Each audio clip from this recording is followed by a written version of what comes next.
I'm here in the Mills Conference Center in the boardroom with Cindy Ogle, our city manager, and it's such a beautiful room, and we have Jim Gray Originals behind us. Cindy, thank you so much for being with us today. Thank you, sir. And as city manager, I know you have a lot on your plate, and tell us about some of the things that are going on in Gatlinburg. Okie dokie. I think this is a great opportunity to bring folks up to date on the various capital projects that are occurring in town and in one out of town that we'll talk about in a few minutes. Obviously, the first thing is the undergrounding of utilities Phase 5 project. It has been quite a mess, I think would be the fairest way to put it, in the regards of the disruption of pedestrian flow, traffic flow, and I want the folks watching this, residents, visitors, business folks, to know that we are keenly aware of that. And as in the other phases, we have tried to do everything that we can to make it as good a situation as possible, but I recognize that hasn't always happened the way that we would all like for it to happen. It's a challenge, and we knew it was going to be from the beginning. Absolutely, and I've said this before, but to frame it up now would be to repeat that this, we knew and have been told for years by the electric system that this specific phase would be one of the most difficult. Right. And it certainly has, they knew what they were talking about when they told us that. So what I'd like to do, if you don't mind, is just scan some notes here that I have from our design consultant, Steve Fritz, and let me say, as I say that as well, that we do every 2-week project meetings where all of us city folks meet with the contractor, Bill Thompson, Efficient Electric,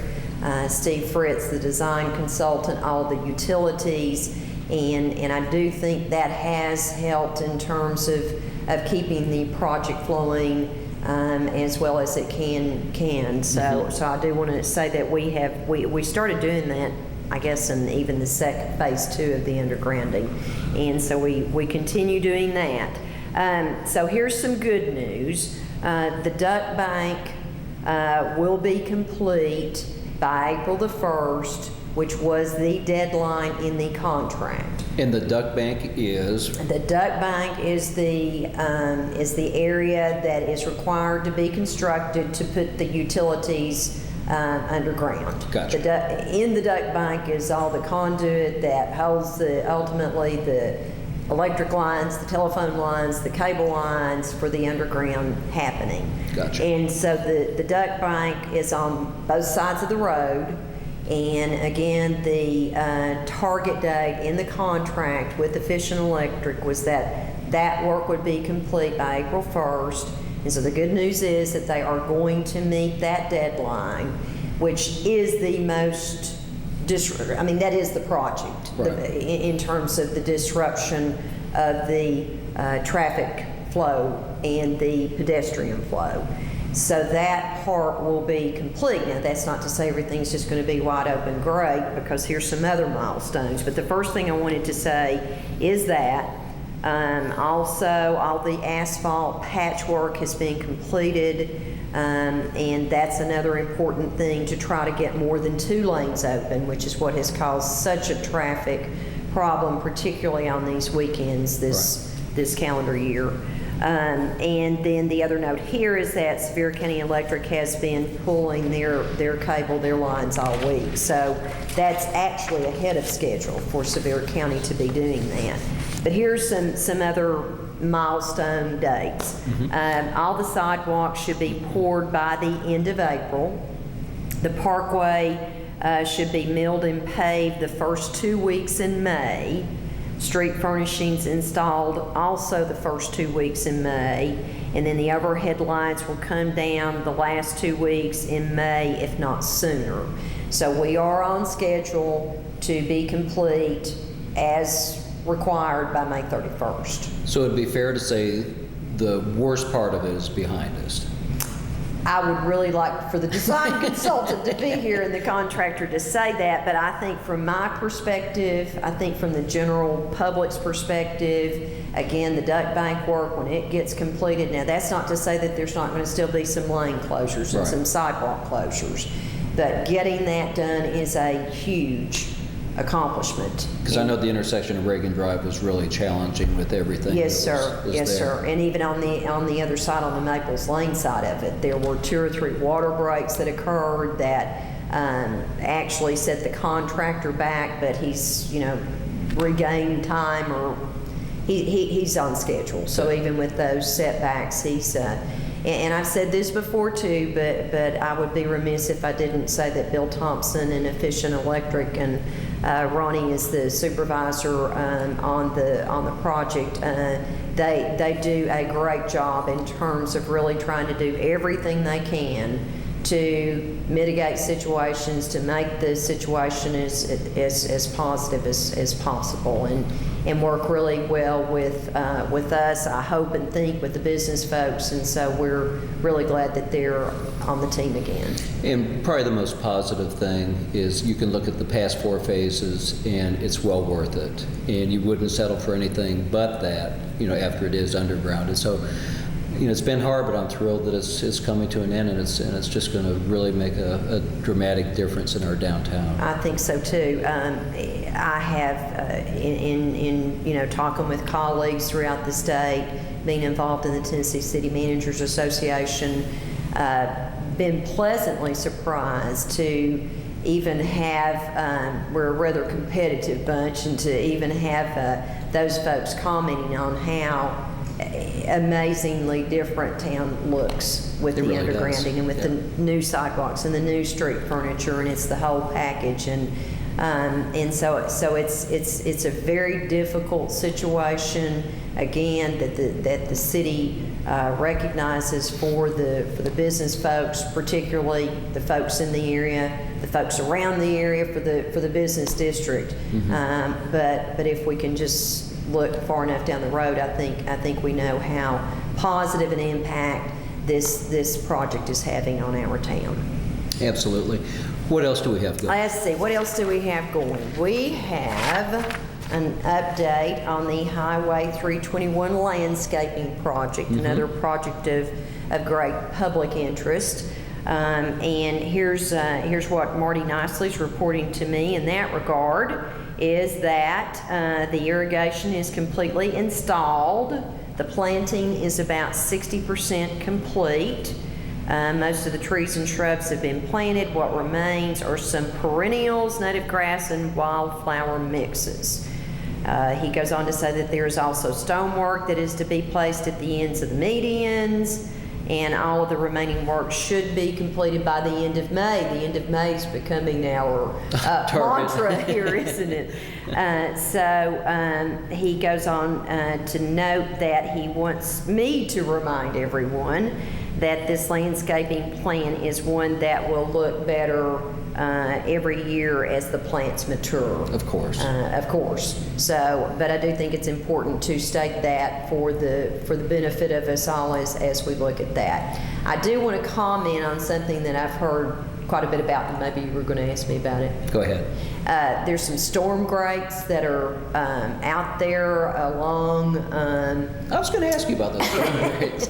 along the side of the project, and we recognize that they don't look as good as we would like for them to look, so we're looking at painting them in terms of having them blend in better with the whole landscaping plan, and the whole point of the project is to improve the aesthetics. So we want folks to know that we're very cognizant of that, and we're looking at a simple paint job probably on those. It does relate to the drainage and such. So that's the best I can tell you Gotcha. on that front, and we will continue to try to get that situation improved.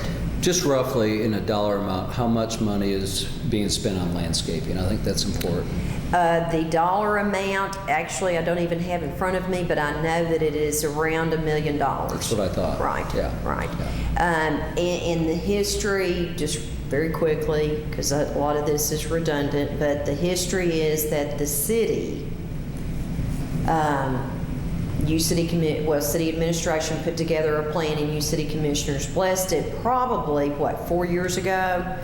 And that was going to be an internal landscaping plan. Right. And you all authorized close to $400,000 for that. And that was the direction that we were headed. And then the Governor Bredesen, and Commissioner Nicely, Commissioner of Tennessee Department of Transportation, decided that there needed to be, I think it was like 15 projects across the state that needed to have some further look into them to see if they even needed to move forward. Well, by this point in time, Highway 321, the phase just completed, was already under construction. But it still made a list of projects to be looked at with a process that's called, I never get this just exactly right, but it's going to be awfully close. It's CSS, and it's Context Sensitive Solutions. And that involved the creation of a citizen-based resource team. Right. And folks, I think, pretty well know about that because there was one public hearing in regards to phase 1. Now, they have moved on with their work to phase 2, which is from the Gatlinburg city limits to 416 in Pittman Center. And so I think the public is aware of this group and this process, and they've done very good work. But what came out in regards to phase 1 was a much bolder landscaping plan, and that involved medians, which of course the city didn't have in its original plan because we didn't have the wherewithal to have it. It's state road and state property and those kind of things. Our landscaping plan primarily was just on the up against the walls and on the other side of the curb. Right. Of the project. So anyway, they came forth with a much bolder, bigger landscaping plan that the TDOT commissioner accepted, the governor blessed, and then that's what increased this to $1 million project. And actually, it may even be like $1 million, $1 million, $2 million. But they came forth. The money we had set aside became basically a match to close to $800,000, $700,000 grant from the state to do what we see happening. Right. The state asked the city to serve as the lead agency to work with the design consultant to put the plan together and to bid it and to contract it and to see it to its completion. And in time, right now it's already looking so much Yes. better, and in time it's going to be quite nice. Yes, so sir. Glad that's happening. Yes, sir. Okay. Moving right along. How about the golf course? How about the golf course? The golf course projects are going along very well. And Kevin, I don't know if you want me to hold this up, but here's our little schematic of the clubhouse project. Quite nice. That we may have shown before. I don't remember, but here it is. But let me tell you where we are on those projects. Commission authorized 2 projects. One being a hole renovation, five of the holes being renovated at the golf course for $500,000 was the amount. Was the budget on that, and then a new clubhouse, and the budget on that being $1.24 million. It's very important to restate that the plan as set forth by the City Commission was and is that we issued bonds close to $1.8 million for these 2 projects at the golf course, but you have also you have approved to be effective June the 1st new fees at the golf course. Right. And the additional revenue generated by those new fees will pay the debt service on these 2 projects. So, Which is great. right. So simply put, what that means is that these projects are being funded by revenue generated at the course. And I think that's important that the public understands that there's a very specific financial approach to this so that it's The paying debt for can be- itself. right. Self-funded, I guess, is maybe a way to say that. And I think it was important too about the whole renovation that we brought in Bobby Cup, Yes. golf course designer, and some of the reasons to redesign some of the holes were to speed up play, Correct. to increase revenue, and to make some of the holes a little bit more golfer friendly. Exactly. And you're exactly right about that. And that is what the golfers tell me has happened. Now, I personally don't have a clue. Golf's the only course I almost flunked at UT back when you had to take PE courses. But I have been down there several times over the course of that project and now with the clubhouse project. And I mean, it looks great, and the golfers that I see when I'm there and I see when I'm other places are really, really thrilled about the improvements to the holes. Plus, the new clubhouse is going to be more golfer friendly too, where they can come in, drop their bags. Right. It just flows so much easier. And the other clubhouse was like really to the point you'd have to completely do a lot of renovating to it, and the infrastructure was really in poor shape. So this is going to be a good new thing for Gatlinburg. I think so too. Just the highlights of the status of those projects would be to say that the hull renovation project is complete now. There's this growing period, just like we talked about with 321, the same thing, of course, with the hull renovations, but the contractor is done. This was a contractor that actually came out of Canada, which was kind of different. You wouldn't necessarily, you'd think maybe Florida or California or whatever. They did a wonderful job in regards to being 2 months ahead of schedule. That's what I 2 heard, months, yeah. which is, I can tell you from my years of experience of dealing with these capital projects, that's quite a feat. That's got to set some record or something.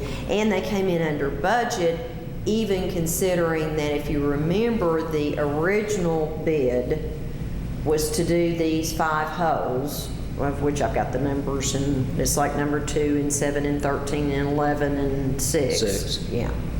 Yes, sir. And the original bid, the original bid with this company was over the budgeted amount. So if you remember, we actually cut a hole, but then things progressed so well that we were able to put that back in. Right. And we came back to you city commissioners, and you all authorized that, and so we were really able to do the original plan 2 months ahead of schedule, and even with that under budget. So that was a really, really positive thing. Now we are in the process of the clubhouse project, and it is coming along. It's actually going to be under roof. It is even as we speak now, but in terms of the shingles and truly under roof, that's going to be a couple more weeks, I would say at the most. So that project is progressing very well. Wellbro is the contractor on that, and Mike Smelser, who designed this beautiful facility that we're sitting in, not just this boardroom, but this beautiful Mills Conference Center. And so we got a great team there. Architect and contractor. Architect and contractor. And so right now it appears that we're on schedule, which that means opening sometime in the late summer. And we say that generally. I mean, I think we're talking probably September. Okay. But things are going very well there, and we're real pleased about the situation with those projects. And I think it's important to say to the viewing public that this is a public golf course, Right. open to the public, and that the tourists come in this area that have played it before, I think, are going to be very pleased and very happy with the new improvements. Absolutely, and we need everybody to come and play golf. Play and play some more. Play some more, and I think certainly that will happen. So we're looking forward to opening the clubhouse and having yeah, the golf course is a terrific asset of this city. And that's the out-of-town one, by the way, when I said that earlier, if you're wondering what Right. world I was talking about, because obviously it's out of town, but it's a wonderful asset. Speaking of important assets to the city, what's the latest on the library? On the library front, I was just in a meeting yesterday in that regard. Again, another good team put together there between the architect there is Trotter and Associates. Of course, we don't have a contractor yet. Working with the library director, Kenton Temple, and then Sue Bach is the chairperson, and working with folks on our side of the city administration table. The situation there is that the plans for the building are virtually complete, and by that I mean the full detailed plans. So the project will be bid here in the very near future, and don't exactly have a construction schedule yet until, of course, we do some bidding and see how that comes in. But it is moving forward, and I think hopefully this time next year we'll certainly have a project under construction. Good. And I would mention where it's going to be. Yes, sir. It is going to be located adjacent to the community center. And actually, Marty was in the meeting with me yesterday, so that we're really trying to be very thorough and coordinated in that effort of it being next to the community center. And of course, the beauty of that's going to be that the library they will have access to the meeting room that is located in the community center. Good. So without having to build an additional, couple of thousand square feet, then they're going to have access to that, working around schedules, of course, that are there in regards to the community center and the recreation programming and such as that. But and a lot of good synergy out there with the Boys and Girls Club, with the library, with the community center, the high school. I think that's great. I think so too. I think it's going to be a great complex and a great addition to the community. And the new indoor facility for the baseball. Yes. Right next to the baseball field. That's come along quite well. Right, of which you commissioners generously participated in. And to go to that, just one other comment or two perhaps about the library is to state that's a $1.5 million project, building project. The city, with your this fiscal year's appropriation, matching up to one a couple of years ago, the city basically is putting forth 50%, $750,000 of that. They have raised private monies and are continuing to raise private monies in regards to meeting, getting to the $1.5 million point. They are basically, I think, within a couple of $100,000 of their part, the private fundraising part of it. Actually, the library people are in a discussion with the state about a potential library grant, and so things are really coming together very well in regards to the financing of that project. Good. If you would tell us a little bit about every year, I know this happens year after year, but the sidewalk replacement and paving in the city. This is something that has just been going on for years, and the city does a great job with it. We actually started an in-house paving and sidewalk program when we started the capital improvements program process many moons ago, 17, 18 years now. The benefit of that is that we are able to do the bang for the bucks. Is that we do it with in-house personnel, so it's basically the material costs, the asphalt costs, which of course have just skyrocketed. Nonetheless, we do it for the actual cost of the material.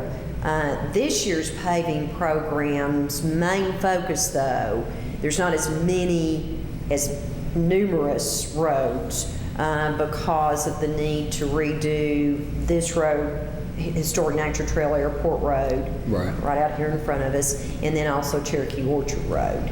And so those are the two big paving projects. There were some smaller projects that actually, almost all of them are complete. They're still doing some work on Stop Lane. And so, again, the major focus of this year's paving program is in regards to these larger local roads that need some attention. And I'll just go ahead and say that we have had a very open, conscious discussion with ourselves administratively and with you commissioners about the fact that we will not tackle Cherokee Orchard Road and Historic Nature Trail Airport Road until later in the summer, until the end of August, when things when there's that lull between the summer and the fall crowds, and to give us all a break in regards to this undergrounding that's just been happening down here at the end of this road, and try to give us all a little breather. But that will be occurring, and so that's the paving program, kind of sort of in a nutshell. In terms of the sidewalk program, basically that just continues to be a very effective in-house effort. There's been quite a bit of work going on River Road that folks may have seen, and the focus of that is in regards to slip and falls, liability type concerns for the city due to the vast number of pedestrians that we have. So that's not always about aesthetics. That has to do with safety and those kinds of things. But there are several areas of town we're going to be redoing, along with this paving of Airport Road. We're going to be redoing quite a bit of the sidewalk up this area. But right now, where you would see most of the in-house efforts are on River Road at this point in time, and then there's some other places throughout town. But it continues to be. We have really talented people in the street department. They do a great job. That are involved in both of these in-house programs and do a great job. What else do we have? What else do we have is in regards to architectural guidelines, and the companion piece to that being the development of a guideline book that has taken us a bit longer to get to where we wanted to get to, but we're about to get there, and that's because we have now done what we call an RFP, a request for proposals, out to design consulting firms. And so we're going to be receiving those proposals over the next few days, and we'll be looking at them and bringing to City Commission a proposed agreement contract to move forward with the company. A design consulting firm is what I'm talking about in this context, to actually develop a guideline book that would accompany the architectural guidelines that the commission has blessed. Right. And that can be utilized primarily in the planning department in regards to folks coming in doing primarily commercial development. I didn't bring it with me today, but the folks watching and you remember and Kevin remembers, the basis of this is a matrix that deals with recommendations in regards to building types and materials colors. and colors and those kind of things. So and this was a project that was worked upon for some time by our city planner David Ball, our local citizen business person David Ogle, and then Tom Trotter, local architect. And they did a whole lot of work to get to the point of the creation of this matrix, and presented it to commission in I guess actually maybe a couple of workshop sessions last fall. And then the Heritage Conference, they did a presentation there. If folks that were there remember that's what we're talking about. And what we're simply talking about is truly the creation of almost a picture book that can be utilized again with developers, builders, architects the folks that are about doing developments and be a guide. It's a voluntary effort at this point in time, and to be a guide for more aesthetic development. And with the undergrounding, timing couldn't be any better for this matrix and for this guidelines to be available for people Right. to know what we as a city, would like the direction for Gatlinburg to go in. Right. And I just think of the article in the paper with the new development of Marketplace and how those buildings are, just an example of this, how it's going to really complement Gatlinburg and be what we're about. Exactly. And, also, I'd like to mention that Austin Ogle's picture on the front of Newsweek was really exciting for Gatlinburg, too. Yes, that was. I got my own copy of that actually from her grandmother, and I was thrilled to get that. So, and that is a great example in terms of the future and the way, like you say, I think we all would like for town to look and trying to continue to get there. Yeah. And this is a way to get there. Another thing I would want to mention would be in regards to the in this budget, which is this, I keep pointing over here, that's what this is. In this budget, in the capital improvements program, you all funded a wayfinding program, which wayfinding is a newer term for directional signage. Right. Letting people know how to get where they're going. Yeah, exactly. Finding your way, right? So I want to say that where we are in that regard is continuing some discussions with Roger Brooks, whom some folks will remember him from our tourism summit a year ago, and then he came back in and did a countywide assessment that was presented out last spring. Right. And so he is kind of the latest, greatest guru in tourism in general, but his company does this wayfinding work, and we were talking with him about moving forward with something in that regard as well. Quite candidly, we're focusing right now on trying to get the guideline book pulled together, getting that contract, that process really nailed down, and then we will be coming forth with probably a proposal from his company in regards to taking a look at wayfinding signage. And we have introduced some new wayfinding signage in these undergrounding efforts, but then there are other parts of town that have the signage that's now pushing 18, 19 years old, and so certainly it's time for us to be about improvements to that. So just to give a quick update that we're looking at these also in a way as kind of companion pieces yet again to continue to improve and get to the vision that we have for town.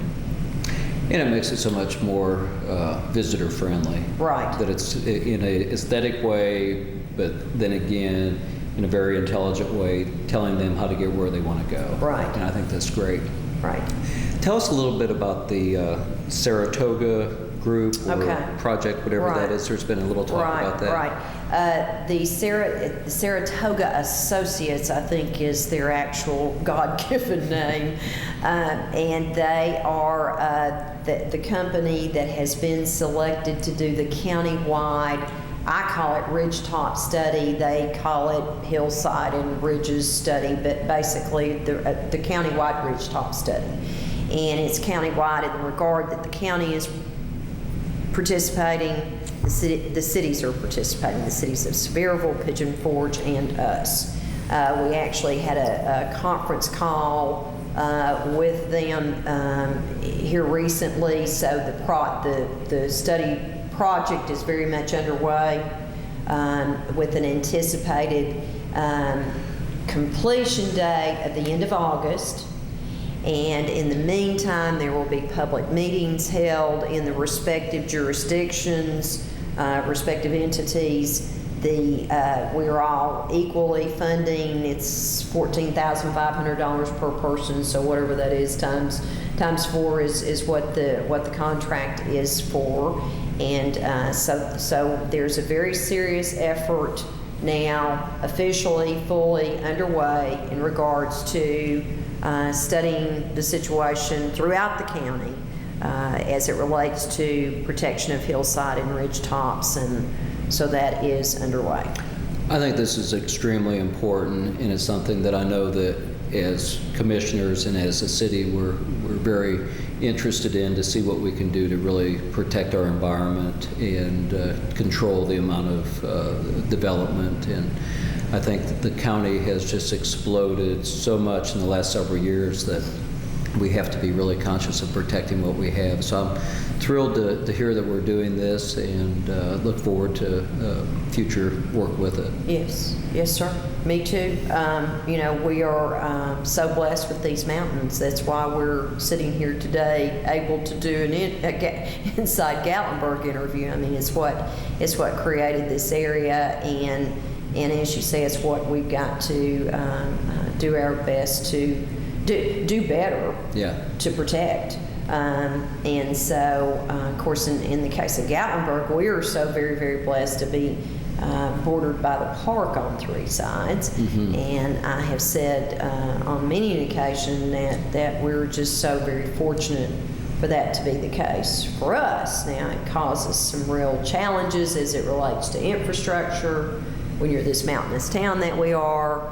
But then the huge flip side of that is that we have these gorgeous, protected Smoky Mountains around us. Right.